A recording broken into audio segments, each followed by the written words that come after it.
Savez-vous que seulement 0,24% de la population mondiale est juive, mais qu'ils représentent plus de 30% des milliardaires du monde? Est-ce une coïncidence, ou y a-t-il quelque chose que la plupart des gens ne comprennent tout simplement pas à propos de l'argent? Et si je vous disais que devenir riche rapidement n'est pas une question de chance ou de talent, mais qu'il s'agit de stratégies anciennes que n'importe qui peut appliquer? Si vous voulez découvrir les secrets qui ont transformé d'innombrables personnes ordinaires en millionnaires, restez jusqu'à la fin, car chacune de ces leçons pourrait changer votre vie financière pour toujours. Maintenant, dites-moi, êtes-vous prêt à détruire tout ce qu'on vous a appris sur l'argent? Dès leur plus jeune âge, les Juifs apprennent que l'argent est un outil, pas un objectif. La vérité, c'est que dépendre d'une seule source de revenus, c'est comme construire une maison sur de la boue. Cela change complètement notre façon de voir la richesse. Alors que la plupart des gens courent après l'argent comme s'il s'agissait d'un trophée, les Juifs comprennent que l'argent n'est qu'un moyen de construire quelque chose de plus grand. Si vous ne courez après l'argent que pour l'argent, vous jouez le mauvais jeu. Prenez un moment pour réfléchir, que voulez-vous vraiment accomplir? La sécurité financière, la liberté, créer une entreprise, avoir un impact? Si vous n'avez pas une réponse claire à cette question, vous vous laissez simplement porter par le courant, sans direction. Et que se passe-t-il quand on n'a pas de direction?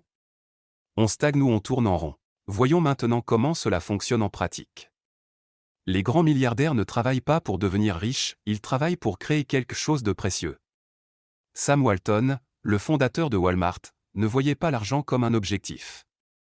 Cela signifie que vous valorisez chaque centime et que vous l'investissez dans ce qui compte vraiment. Demandez-vous, dépensez-vous votre argent pour des choses qui vous rapportent ou pour satisfaire des plaisirs immédiats? Il voulait créer le plus grand réseau de magasins à prix abordables, améliorer la vie des gens et proposer des produits à des prix justes. Résultat? Il a construit un empire de plusieurs milliards de dollars. S'il s'était seulement concentré sur devenir riche, il n'aurait pas créé quelque chose d'aussi durable. Une autre idée fondamentale que les Juifs comprennent dès le départ est la frugalité intelligente. Et c'est là que vient la leçon la plus importante, ce n'est pas combien vous gagnez qui compte, mais comment vous utilisez votre argent. Si vous voulez devenir riche rapidement, vous devez changer votre état d'esprit. C'est un mythe que les riches dépensent sans compter. En réalité, c'est tout le contraire. Saviez-vous que Warren Buffett, l'un des hommes les plus riches du monde, vit toujours dans la maison qu'il a achetée en 1978? Il pourrait vivre n'importe où, mais il comprend qu'il faut utiliser l'argent de manière intelligente. Être frugal ne signifie pas être avare ou se priver des bonnes choses. Combien de fois avez-vous acheté quelque chose par impulsion et l'avez regretté ensuite? Maintenant, imaginez si cet argent avait été investi dans un actif qui génère des revenus. C'est la différence entre ceux qui deviennent riches et ceux qui restent toujours endettés. La vérité, c'est que les Juifs apprennent à gérer l'argent avec intelligence et stratégie, pas avec émotion. Cela nous amène à une question cruciale, comment voyez-vous l'argent? Est-il votre ami ou votre ennemi? Parce que si vous voyez l'argent de manière négative, vous le repousserez inconsciemment de votre vie. Arrêtez de voir l'argent comme un problème et commencez à le considérer comme un outil. Devenez stratégique, ayez un objectif clair et apprenez à gérer vos ressources comme le font les grands millionnaires. C'est la différence entre ceux qui luttent toute leur vie avec l'argent et ceux qui atteignent la liberté financière. La clé réside dans la constance. Si vous mettez de côté seulement 10% de votre salaire chaque mois et que vous l'investissez dans des actifs qui génèrent des rendements, au fil des ans, cet argent croîtra de manière que vous n'auriez jamais imaginée. Si vous dépendez d'une seule source de revenus, vous êtes dans une position extrêmement vulnérable. C'est l'une des plus grandes erreurs que la plupart des gens commettent sans s'en rendre compte. Vous pouvez avoir un salaire incroyable, mais que se passe-t-il si votre entreprise décide de réduire ses effectifs ou si un événement imprévu bouleverse complètement votre situation financière? Les Juifs comprennent cela tôt et cherchent toujours à diversifier leurs sources de revenus. Maintenant, réfléchissez avec moi, combien de moyens avez-vous aujourd'hui pour gagner de l'argent? Si la réponse est seulement un, vous êtes dans une situation très risquée. Le secret est de créer plusieurs sources de revenus, que ce soit par des investissements, des entreprises parallèles ou en monétisant les compétences que vous avez déjà. Prenons un exemple concret, Jeff Bezos n'est pas devenu l'un des hommes les plus riches du monde parce qu'il avait un bon emploi. Il a lancé Amazon comme une petite entreprise parallèle qui vendait des livres sur Internet. Avec le temps, il l'a développé et a transformé ce projet en un empire mondial. S'il s'était contenté d'un emploi classique, il ne serait jamais arrivé là où il est aujourd'hui. C'est la véritable puissance de la diversification. En plus de la diversification, il y a un autre secret que peu de gens comprennent, l'argent circule à travers les relations. Ce n'est pas seulement ce que vous savez, mais qui vous connaissez. Si vous êtes endetté, apprenez à rembourser vos dettes de manière stratégique. Le secret n'est pas de tout savoir d'un coup, mais de construire votre savoir progressivement. Les relations sont la clé pour de nouvelles opportunités, des investissements et des partenariats stratégiques. Combien de fois avez-vous vu quelqu'un obtenir un excellent emploi ou conclure une grosse affaire simplement parce qu'il était dans le bon cercle? Ce n'est pas un hasard. Maintenant, je vous pose la question, combien d'opportunités avez-vous manqué simplement parce que vous ne connaissiez pas les bonnes personnes? Imaginez ce qui pourrait arriver si vous commenciez à construire un réseau de contacts solide et bien structuré. Le réseautage n'est pas juste un détail, c'est l'un des piliers de la richesse. Et ne pensez pas que le réseautage se limite à échanger des cartes de visite ou à ajouter des gens sur LinkedIn. Le vrai réseautage consiste à créer des relations authentiques, à aider les autres sans attendre quelque chose en retour et à être présent aux bons endroits. C'est un processus continu. Le marché change, des opportunités émergent, et ceux qui sont préparés obtiennent les meilleurs résultats. Mais peut-être vous demandez-vous maintenant, par où commencer? Les grandes opportunités arrivent rarement par hasard. Elles émergent grâce à des relations stratégiques. Et quand vous comprenez cela, votre croissance financière augmente de manière exponentielle. Je vous pose une question, combien d'opportunités avez-vous laissé passer parce que vous aviez peur d'échouer? Combien de fois avez-vous évité un investissement, une entreprise ou une nouvelle expérience parce que vous pensiez que cela pourrait mal tourner? Voici un point crucial, le réseautage ne consiste pas seulement à connaître des personnes influentes, mais à devenir une personne de valeur pour elles. Ray Dalio, le fondateur de Bridgewater Associates, a construit l'un des plus grands fonds d'investissement au monde en investissant de petites sommes. S'il s'était contenté d'épargner sans investir, il n'aurait jamais atteint ce niveau. Demandez-vous, comment pouvez-vous apporter de la valeur aux personnes autour de vous? Comment pouvez-vous aider, contribuer et créer des relations authentiques? Quand vous faites cela, les opportunités commencent à apparaître naturellement. Mais peut-être pensez-vous maintenant, c'est trop difficile, je ne connais personne d'influent. C'est là que beaucoup de gens se découragent. Vous n'avez pas besoin d'être déjà au sommet pour construire un bon réseau. Vous pouvez commencer là où vous êtes, avec les gens que vous connaissez déjà. Participez à des événements, des groupes, des réunions professionnelles. Soyez présent là où se trouvent les personnes à succès. Apprenez l'art d'écouter, absorbez les connaissances et montrez-vous comme quelqu'un qui veut. Si vous n'êtes toujours pas convaincu de la puissance de ces stratégies, regardez l'exemple de Mark Zuckerberg. Il avait une idée brillante, mais il était entouré de personnes tout aussi ambitieuses, dont les compétences se complétaient. C'est ce réseau de contacts qui a rendu la croissance de sa plateforme possible.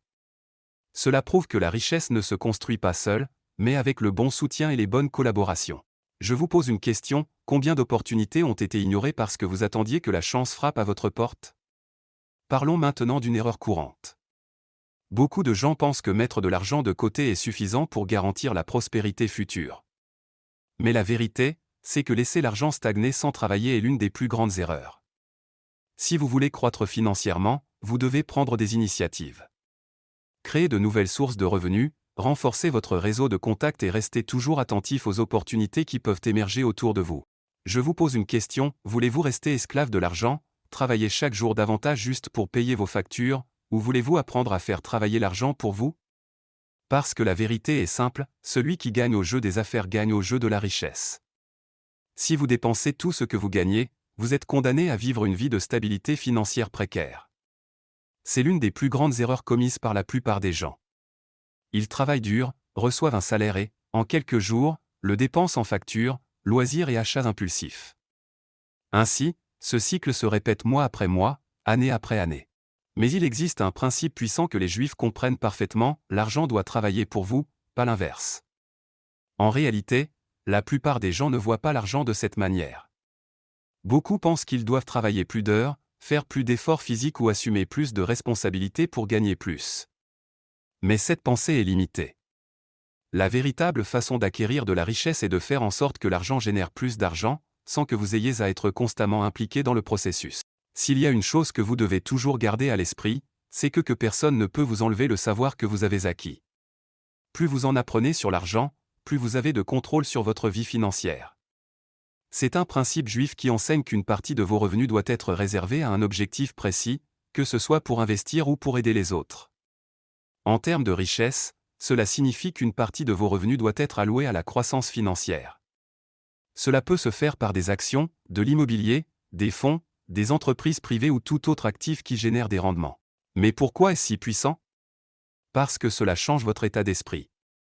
Vous commencez à voir l'argent comme un outil, pas comme un simple revenu qui vient et qui part. Vous commencez à prendre des décisions stratégiques, à distinguer les dépenses nécessaires des dépenses superflues, et vous commencez à créer un cycle positif de croissance économique. L'argent perd de sa valeur avec le temps à cause de l'inflation. Ceux qui achètent un objet spécifique aujourd'hui en achètera beaucoup moins dans quelques années. C'est pourquoi les Juifs cherchent toujours des moyens d'investir intelligemment pour que leurs ressources continuent de croître. Si vous doutez encore de l'impact de l'investissement, regardez les cas de personnes qui sont parties de zéro et ont construit leur richesse en comprenant simplement ce principe. Mais peut-être vous demandez-vous, par où commencer? La réponse est simple, commencez petit, mais commencez maintenant. N'attendez pas d'avoir beaucoup d'argent pour investir. Ce qui semble peu aujourd'hui peut devenir une grande fortune à l'avenir. C'est là que réside la plus grande erreur des gens, ils pensent qu'il faut gagner beaucoup pour commencer à investir. Mais c'est une illusion. Si vous ne pouvez pas gérer correctement 1000, vous ne pourrez pas non plus gérer correctement 10 lakhs. Le problème n'est pas dans le montant, mais dans la discipline et la stratégie. Les Juifs enseignent à leurs enfants dès le départ que gérer l'argent est une compétence que tout le monde peut apprendre, à condition d'être prêt à changer d'état d'esprit. Le choix vous appartient, mais une chose est certaine, les personnes les plus riches du monde ne sont pas arrivées là où elles sont uniquement parce qu'elles ont travaillé dur. Elles y sont arrivées parce qu'elles ont compris le jeu et ont utilisé l'argent comme un outil. Si elles ont pu le faire, vous le pouvez aussi. La seule différence entre vous et elles est le savoir et l'action. Alors, que ferez-vous de cette information? Le plus grand obstacle à la réussite financière n'est pas le marché, l'économie ou le gouvernement, il est dans votre esprit. La peur de l'échec, l'insécurité face à l'inconnu et la difficulté à gérer les risques sont les véritables raisons pour lesquelles la plupart des gens ne deviennent jamais riches. Alors que beaucoup cherchent la sécurité d'un emploi stable, les vrais millionnaires et milliardaires apprennent à jouer le jeu de l'argent sans peur, car, en fin de compte, celui qui a peur de perdre ne gagnera jamais vraiment. La grande différence entre ceux qui deviennent riches et ceux qui restent coincés dans des luttes financières réside dans la manière dont ils gèrent les risques. La plupart des gens évitent toute possibilité de perte et, par conséquent, n'expérimentent jamais une réelle croissance. Mais les Juifs comprennent que l'échec fait partie du processus. Avez-vous remarqué que la plupart des histoires de réussite que nous connaissons impliquent de tomber plusieurs fois avant de gagner? Ce n'est pas un hasard. L'échec est un professeur sévère, mais il enseigne les leçons les plus précieuses. Si vous analysez les histoires d'entrepreneurs, d'investisseurs et d'innovateurs à succès, vous trouverez un schéma, ils ont tous traversé des épreuves, commis des erreurs et affronté des défis. Mais au lieu d'abandonner, ils ont utilisé ces obstacles pour atteindre le niveau supérieur. Thomas Edison a échoué des milliers de fois avant d'inventer l'ampoule.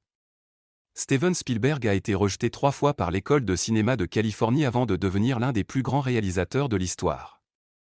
Même Elon Musk a perdu des millions dans des projets ratés avant de créer des entreprises milliardaires comme Tesla et SpaceX. Pensez à ce que font la plupart des gens lorsqu'ils échouent. Ils abandonnent. Ils disent « ce n'est pas pour moi » et retournent dans leur zone de confort. Mais voici le secret, l'échec n'est pas l'opposé de la réussite, il fait partie du processus. La différence entre ceux qui deviennent riches et ceux qui stagnent réside dans la manière dont ils perçoivent l'échec. Les riches voient l'échec comme une leçon, une opportunité de devenir plus fort et plus intelligent. Les pauvres le voient comme un signe d'abandon. J'en ai fait l'expérience moi-même. Au début de mon parcours financier, j'ai fait un investissement qui semblait prometteur. J'ai investi une somme importante et, par manque d'expérience, j'ai presque tout perdu. Ce fut un gros coup. Mais au lieu d'abandonner, j'ai décidé de comprendre où j'avais fait erreur. J'ai étudié davantage, appris la gestion des risques et fait de meilleurs choix la fois suivante. Quelques années plus tard, cette leçon m'a aidé à conclure l'une des meilleures affaires de ma vie, multipliant mon capital plusieurs fois. Si j'avais abandonné après cette première erreur, je ne serais pas là où je suis aujourd'hui. Voici une autre différence majeure d'état d'esprit, les riches comprennent que la réussite financière ne vient pas d'une seule grande décision, mais d'une série de petites décisions intelligentes au fil du temps. Si vous pensez que vous trouverez un investissement miraculeux ou un raccourci vers la richesse, vous vous trompez. La vraie réussite vient de la constance, de la discipline et de la capacité à apprendre de chaque erreur. Mais peut-être vous demandez-vous maintenant, comment puis-je mieux gérer les risques? La réponse est simple, vous devez les expérimenter. Je ne dis pas de commencer à investir imprudemment ou de mettre tout votre argent dans quelque chose d'incertain. Je dis que vous devez commencer à affronter des risques calculés. Si vous n'avez jamais investi, commencez avec une petite somme. Si l'entrepreneuriat vous fait peur, lancez un projet parallèle. Si vous avez peur de parler en public parce que vous craignez de faire des erreurs, commencez avec un petit groupe. L'important est de prendre l'habitude de sortir de votre zone de confort et d'apprendre à gérer l'inconfort de l'inconnu. Voici un point important, plus vous affrontez les risques, plus vous devenez à l'aise avec eux. Avec le temps, ce qui semblait effrayant devient naturel. Les Juifs enseignent à leurs enfants tôt qu'il n'y a pas besoin d'avoir peur de faire des erreurs. Ils comprennent que tenter, échouer et réessayer fait partie de la vie. Pendant ce temps, de nombreuses autres cultures enseignent que faire des erreurs est honteux, que l'échec signifie que vous n'êtes pas assez bon. Cette différence d'état d'esprit a un impact énorme sur les résultats.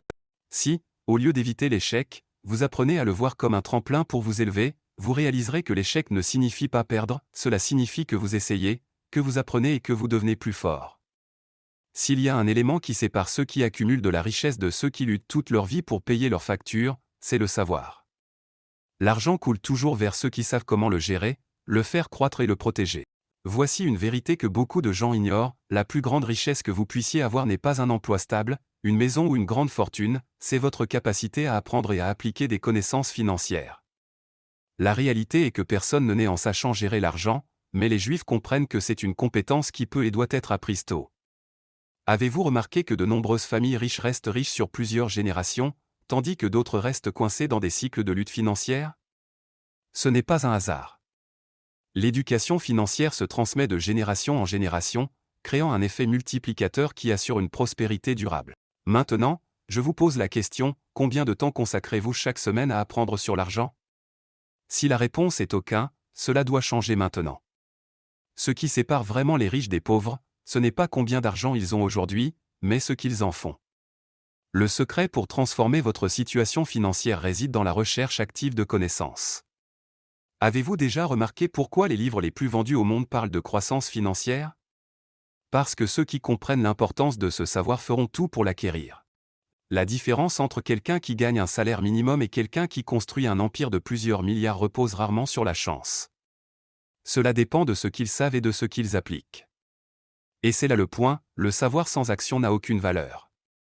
Lire sur les finances, regarder des vidéos sur l'investissement ou suivre des personnes riches ne suffit pas.